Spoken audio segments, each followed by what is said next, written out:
जी जनाब, अल्लाह ताला के नाम से स्टार्ट करते हैं चीज़ों को, और कुछ नई चीज़ें भी पढ़ेंगे, कुछ पुरानी चीज़ों को भी रिकैप करेंगे। आज एक्चुअली मैं प्लान ये कर रहा हूँ कि मैं अचीवमेंट आपके साथ डिस्कस कर लूँ। और तो मैंने ऑनलाइन में अचीवमेंट पढ़ाया था, लेकिन मैं चाह रहा हूँ कि उसको एक मरतबा फिर तमीज़ से लेके चला जाए। सही है, तो मैं रिकैप फॉर्मेट पर चलूँगा। सही है, सोशियोलॉजिस्ट हर टॉपिक के जितने भी होंगे, हम उन तमाम सोशियोलॉजिस्ट को जो है आपको उसकी वर्ड फाइल दे देंगे। उस वर्ड फाइल को अपने पास कॉपी कर लीजिएगा, उससे वो भी कवर अप हो जाएगा इंशाल्लाह। ठीक है जी, तो जनाब स्टार्ट करते हैं एजुकेशनल अटेनिंग। जिन्होंने कभी जिंदगी में सोशियोलॉजी नहीं पढ़ा उनके लिए मैं थोड़ा सा बता दूं। बेटा, sociology is a study of society and society is made up of multiple social institution. Society जो होती है सोशल इंस्टीट्यूशन से मिलकर बनती है। समझ रहे हो मेरी बात? ठीक है, तो सोशल इंस्टीट्यूशन क्या है? एजुकेशन है, मीडिया है, रिलीजन है। सही है, these all are the social institutions. Got it? ठीक है, ये सारे सोशल इंस्टीट्यूशंस होते हैं। तो हम एजुकेशन को स्टडी कर रहे हैं, हम ये डिस्कस कर रहे हैं कि हमारी एजुकेशन के अंदर कौन अटेनमेंट यानी कि एजुकेशन अचीवमेंट गेन कर सकता है और कौन अंडर अचीव रहेगा। है राइट? ठीक है, यानी कि हम क्या इस बात को डिस्कस कर रहे हैं, अचीव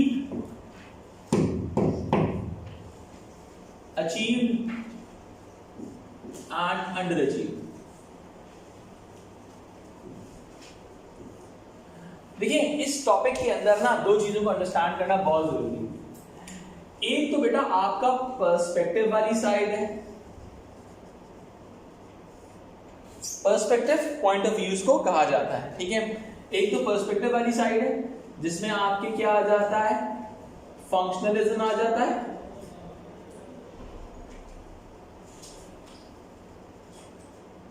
मार्क्सिज्म आ जाता है, ठीक है, फेमिनिज्म आ जाता है। ठीक हो गया? एक हमारी साइड है सोशल आइडेंटिटीज,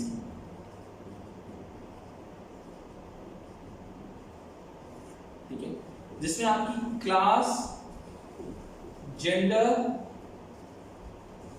एथनिसिटी का कंपोनेंट आ जाता है। मैं आपको एक कंबाइंड वे में कोशिश करूंगा कि मैं आपको एक अच्छा सा रिकैप दे सकूं तमाम एलिमेंट्स। ठीक है जी, हम थोड़ा सा पहले बात करेंगे स्टीरियोटाइप्स के हवाले से। किसके हवाले से बेटा? स्टीरियोटाइप्स। स्टीरियोटाइप्स का मतलब क्या होता है कि आप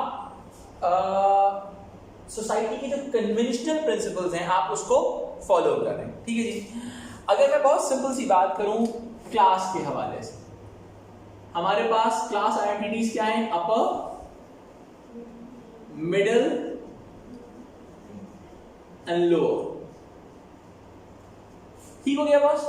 ऐसी बात है। ठीक है, हमारे पास हम तो जेंडर को डिस्कस करते हैं, मेल एंड फीमेल। ठीक हो गया जी? सही। इसके बाद ethnicity, ethnicity stands for the social belonging, Pakistani, Bangladeshi, Indian. ठीक है, these all are the ethnicities. Am I right? ठीक है, अच्छा जी। अब सीन क्या होता है, बहुत सिंपल सा है। एथनिसिटी को हम किसी भी सोसाइटी के अंदर दो हिस्सों में बहुत आराम से डिवाइड कर सकते हैं। Number one is minority, number two is majority. हम इस कॉन्टेक्स्ट में डिस्कस करते हैं इस चीज को। अब देखिए मेरी बात सुनें, एजुकेशनल अचीवमेंट को अंडरस्टैंड करने के लिए किसी भी इंसान का अचीव्ड होना या किसी भी इंसान का अंडर अचीव्ड होना, ठीक है, इसका सबसे इंपॉर्टेंट एलिमेंट जो होता है बेटा, class is the highest aspect of achievement और अंडर अचीवमेंट। इस बात को ध्यान में रखिएगा। Ethnicity is a middle issue and is in the middle, and gender is the lowest element, जिसको हम कह सकते हैं कि इसकी बेसिस पे आपकी अचीवमेंट और अंडर अचीवमेंट बेस करती है। ठीक है जी, अब मेरी बात सुनिएगा बेटा, बेटा समझे बेटा, कुछ बताओ, कॉपी करने का पूरा टाइम लगा, डोंट वरी, पहले समझ लो। ठीक है, क्लियर हो रही बात? अब देखिएगा मेरी बात, बहुत सिंपल सी बात समझिएगा, कुछ मैं आपको बेसिक प्रिंसिपल्स क्रिएट कर देता हूं आपके, ठीक है? ये आपको आगे समझने में बहुत हेल्प करेंगे। देखिए जी, पहला एलिमेंट क्या है, आपकी एलीट क्लास, आपकी जो वर्किंग क्लास है, आपकी जो वर्किंग क्लास है, it could be linked with minority also. Minority और वर्किंग क्लास का लिंकेज बन सकता है, लेकिन माइनॉरिटी को चांसेस कम मिलते हैं, माइनर रोल्स मिलते हैं सोसाइटी के, ऐसी बात है, ठीक है? अच्छा, आपकी एलीट और आपकी मिडिल क्लास जो है वो आपकी मेजॉरिटी के साथ लिंक है। बात समझ में आती है बात? यानी कि जो पॉइंट्स इनके होंगे वो इसके भी हो सकते हैं, जो पॉइंट्स इसके होंगे वो इसके। नहीं समझ आ रहा है? फंसी कहाँ फंस रहे? हाँ समझ आ रहा है, ओके। अब मैं इस मसले को थोड़ा सा आगे लेके चलता हूँ, ठीक है? अब सबसे इंपॉर्टेंट चीज है, ये तो मेरी क्लास आइडेंटिटीज हो गई। अगर मैं इनके रोल्स बताऊं, अपर क्लास लैंडलॉर्ड होगी या बिजनेस एरिस्टोक्रेसी होगी, बिजनेस चलाते होंगे, ये प्रोफेशनल्स होंगे, लोअर क्लास वर्कर, मैनुअल या आप नॉन मैनुअल कह सकते हैं, सही है? Male is linked with the instrumental role,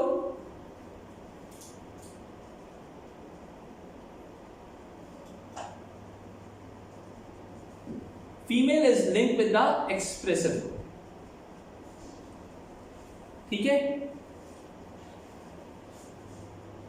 हम स्टीरियोटाइप की बात करें, अगेन ये सोसाइटी के माइनर रोल संभालते हैं,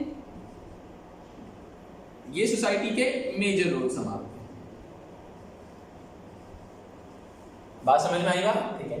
अब मैं आपको इस चीज को स्टीरियोटिपिकली एनालाइज करके देता हूं। थोड़ा सा पीछे जाएं, थोड़ा सा पीछे जाएं।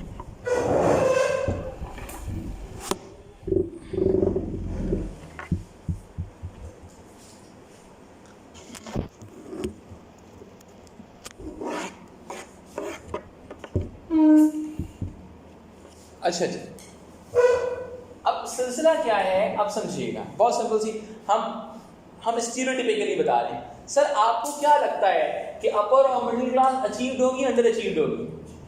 अचीव्ड, स्टीरियोटिपिकली, ठीक है? स्टीरियोटिपिकली बात करें, ठीक है? अब क्या है, ये अचीव्ड होंगे, ठीक है? ये क्या होंगे? Under achieved. अब इसकी तरफ आते हैं। हमारी सोसाइटी की स्टीरियोटाइप क्या कहती है? एजुकेशन सिस्टम में क्या होता है? Females are achieved, males are under achieved due to their lavish behaviour, ठीक है? Achieved and under achieved because they are more inclined towards a practical job, instrumental role, सही है? अब देखो मेरी बात समझना, बहुत सिंपल, ये माइनर रोल्स कर रहे हैं। अब मैंने कहा ये माइनॉरिटी लिंक है लोअर क्लास के साथ, under achieved, and this is achieved.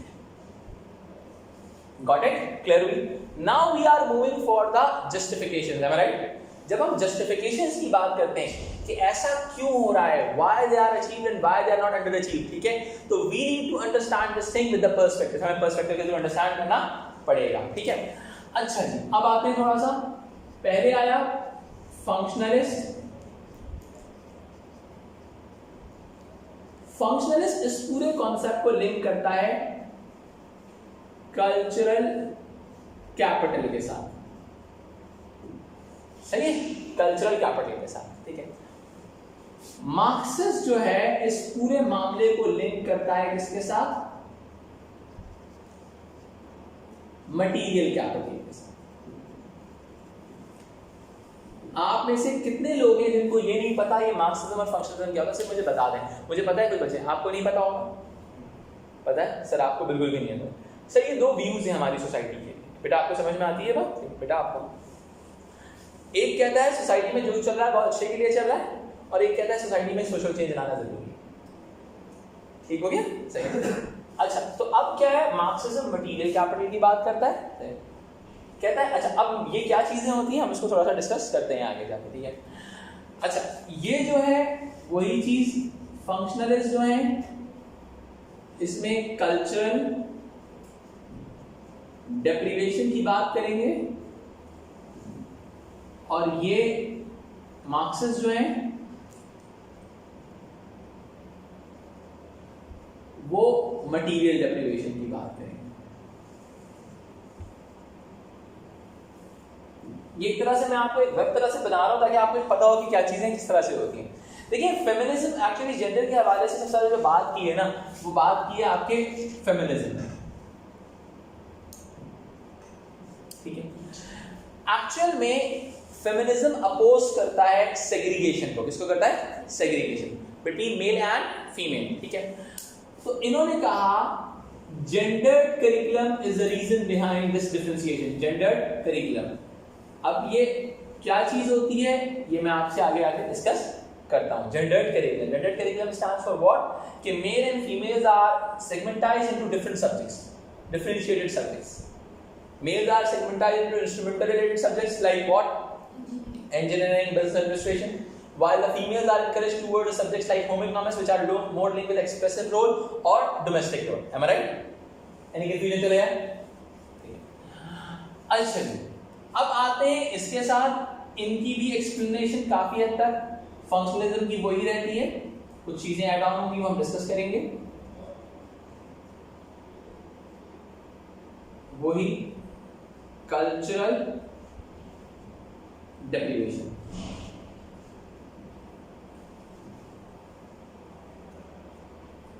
Plus capital, यानी कि आपका कैपिटल है या डेप्रिवेशन। मार्क्सिज्म, अभी मैं तमाम चीजों को डिटेल में एक्सप्लेन करूंगा। मार्क्सिज्म, मटेरियल, कैपिटल या डेप्रिवेशन। सही है, यहां तक समझ में आती है बात? I hope things are clear now, ठीक है। अब जरा सा इस चीज को और आगे जाके समझते हैं।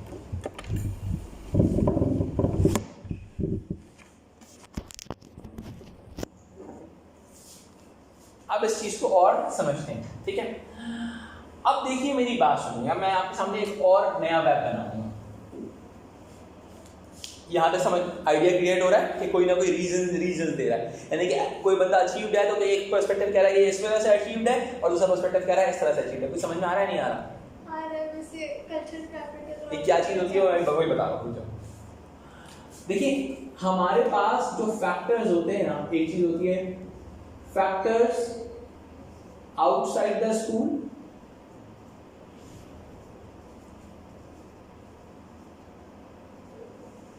अचीवमेंट और अंडर अचीवमेंट में फैक्टर्स आउटसाइड द स्कूल होते हैं, सही है। और जिसमें हमारा फंक्शनलिज्म आ जाता है, मार्क्सिज्म आ जाता है, फेमिनिज्म आ जाता है। फेमिनिज्म में कुछ कॉन्सेप्ट होते हैं ये इसके अंदर फॉलो करते हैं, इनसाइडर्स को करते हैं, आपको बताऊंगा। फिर होते हैं हमारे फैक्टर्स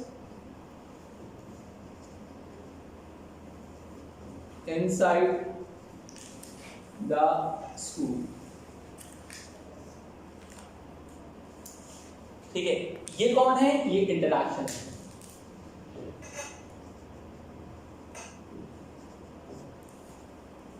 क्लियर हो रही है बात? ठीक है। अच्छा अब आते हैं, समझते हैं इसको। अब इन्होंने जिन चीजों का नाम दिया, पहला था कल्चरल कैपिटल या डेप्रिवेशन, यानी कि कल्चरल एस्पेक्ट। कल्चरल एस्पेक्ट क्या चीज होती है? अब देखो मेरी बात सुनो, कल्चरल एस्पेक्ट में पहली चीज आती है आपकी parental education,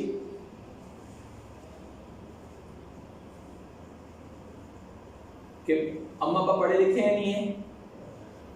norms and values, आपकी सोसाइटी की नॉर्म्स एंड वैल्यूज क्या है? आइदर वो एजुकेशन को सपोर्ट करती हैं या अपोज करती हैं, ठीक है। अच्छा फिर होता है इमीडिएट और deferred gratification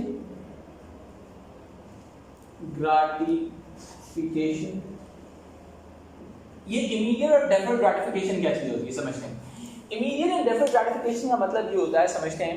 immediate gratification stands for what कि you are going to stop studying for the sake of working, stop studying and start working, am I right? It's more about the cultural element. The working class used to start working early at their ages, am I right? So if you talk about immediate gratification, that is more about the idea of the working class in which they start working at their early ages, am I right? Deferred gratification is usually linked with the middle class or the upper class, where you want to study first and then you want to work. Am I right? Everything is clear now. Clear?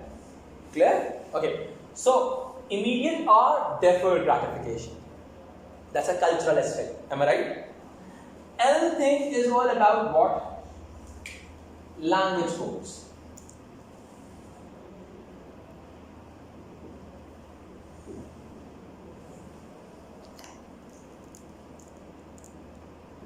Language codes stand for, there are two sort of language codes. Number one, elaborated or restricted. Elaborated, this is a Bernstein's theory. मैं भी आप लोगों को आगे इसके बाद ना आप लोगों को सोशियोलॉजी का रिव्यू भी करूँगा, सोशियोलॉजिस्ट का रिव्यू भी करूँगा, don't worry. Elaborated stands for what? Formal speech code. Restricted stands for informal. Let's suppose ethnic minority is going to be deprivated in terms of language codes because they are more inclined towards informal codes. They use their own language. Let's suppose in Saudi Arabia, Pakistani people used to follow Urdu rather than Arabic. Arabic is a formal language in that society, and Urdu is a informal language. So it's a restricted language code. Perfectly fine. So they used to face the same issue. They are not able to cope up with the multiple concepts in the society, multiple problems. They used to face multiple problems due to the language. Let's suppose हमारे school के अंदर तुम्हें Arabic में पढ़ाया जाना शुरू हुआ, तुम्हें कैसे समझ में आएगा? अभी भी हइया करते रहोगे, तुम्हें समझ में ही नहीं आएगा क्या कह रहा है। ठीक है, तो that's again, तो भाई वहाँ पे कल्चरल कैपिटल का प्रॉब्लम आ जाएगा, वो लैंग्वेज कोड्स का प्रॉब्लम आ जाता है। समझ में आई बात? अच्छा जी, इसके बाद हम अगर बात करते हैं, another problem is material capital.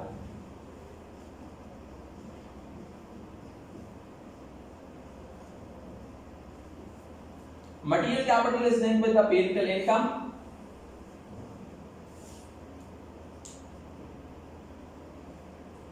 housing,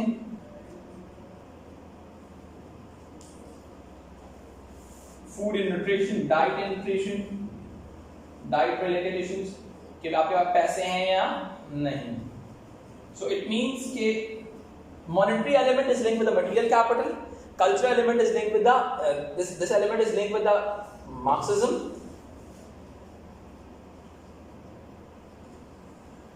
this element is linked with the functionalism. Am I right? Any confusion till here? So feminism used to interfere a lot of things like उन्होंने gender curriculum का जो element, देखो gender curriculum में जो reason होता है वो क्या होता है, family structure होता है. family structure का मतलब क्या होता है कि family, इस पे मैं भी इसको mention नहीं कर रहा, लेकिन मैं आपको समझा रहा हूँ, मैं आगे जाके आएगी वो चीज़ समझाऊंगा. मैंने यहाँ पे feminism इसलिए लिखा है कि according to feminist कि भाई gender curriculum is going to push by the family itself. family जो होती है वो gender curriculum को push करती है. समझ आई बात? gender curriculum push कैसे करती है, समझने वाली बात है कि वो बोलती है, फैमिली क्या बोलती है, फैमिली आपसे ये बात बोलती है कि भाई आपने क्या करना है. फैमिली आपको एक बहुत सिंपल सी बात बोलती है कि males are canalized into the instrumental roles and females are canalized into the expressive role. समझ में आई बात? कोई कंफ्यूजन यहाँ तक क्लियर हो गया? ठीक है. So automatically which will result into what gendered curriculum, the females are going with home economics and like that. ठीक है, तो वो ये एस्पेक्ट जो है इसका वो आपका आउटसाइडर स्कूल फैक्टर्स में आ जाएगा. ठीक है, अब आते हैं आप इनसाइडर स्कूल फैक्टर्स में. ठीक है, सो अगर मैं इंटरनेशनल पॉइंट ऑफ व्यू की बात करूं, international is a micro sociological approach जो कहती है सोसाइटी की जो होती है वो हर इंडिविजुअल सिनेरियो को डिफरेंट तरीके से एनालाइज करता है. ठीक है, इन्होंने फैक्टर्स इनसाइड द स्कूल की बात की, हर्व्यूज की थ्योरी है, और इसको थोड़ा सा स्टडी करते हैं. क्या सीन है इसका? अकॉर्डिंग टू देम सबसे पहले होती है स्ट्रीमिंग. यानी कि स्ट्रीम सेट कर दी जाती है, ठीक है। आपने स्ट्रीम सेट कर ली, आपने बच्चों को डिवाइड कर दिया, स्ट्रीमिंग, ठीक है। अच्छा अब देखो अगर देखो स्ट्रीमिंग होने की जो वजह होती है, यानी कि डिवीजन की जो वजह होती है, the reason behind division could be setting. Setting का मतलब है subject sets, sciences, commerce, subject sets में डिवाइड कर दिया बच्चों को, ठीक है, सब्जेक्ट सेट्स में डिवाइड कर दिया बच्चों को। अच्छा दूसरी चीज होती है इसमें banding. Banding stands for what? Bands. Higher bands वाले जो बच्चे होंगे उनको एक अलग बैच में डाल दिया, लोअर बैंड्स वाले बच्चों को अलग बैच में डाल दिया, यानी कि आपने डिवाइड कर दिया, डिवीजन क्रिएट कर दिया, ठीक है। जब आप स्ट्रीमिंग करते हो तो उसके साथ साथ लेबलिंग भी हो जाती है। क्या होती है? Afterwards what you are going to do, student teacher, इसको हम टीचर पीपल रिलेशनशिप भी कहते हैं, सही है, टीचर पीपल रिलेशनशिप के टॉपिक में कहते हैं कि टीचर और स्टूडेंट का रिलेशनशिप, ठीक है। उसमें लेबलिंग में क्या चीज आती है बेटा? लेबल कर देना किसी को, गुड और बैड, नर्ड और rebel, getting the point? So we are going to label them, हम लेबलिंग की बात करेंगे, लेबल कर दिया जा रहा है, ठीक है। What's going to happen afterwards? Streaming हुई, labeling हो गई, सही है, which may result into what? Self-fulfilling prophecy.